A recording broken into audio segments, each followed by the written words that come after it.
এক রাজা তার রাজ্যের মধ্যে শস্য ক্ষেত পরিদর্শনে গেলেন মন্ত্রীকে সাথে নিয়ে।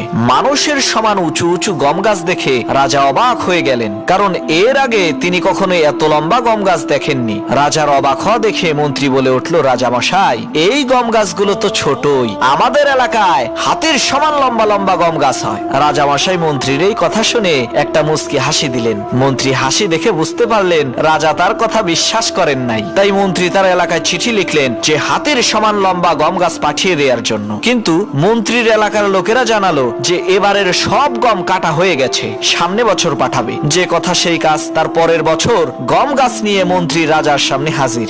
রাজা বলল, এগুলো কি? মন্ত্রী বলল, রাজামশাই, 1 বছর আগে যে আপনাকে বলেছিলাম আমাদের এলাকায় হাতের সমান লম্বা গম গাছ আছে, আপনি কথাটি বিশ্বাস করেন নাই, তাই প্রমাণ নিয়ে এসেছি। রাজা বলল, মন্ত্রী, তুমি কেমন কথা বললে যার প্রমাণ দিতে 1 বছর লাগলো?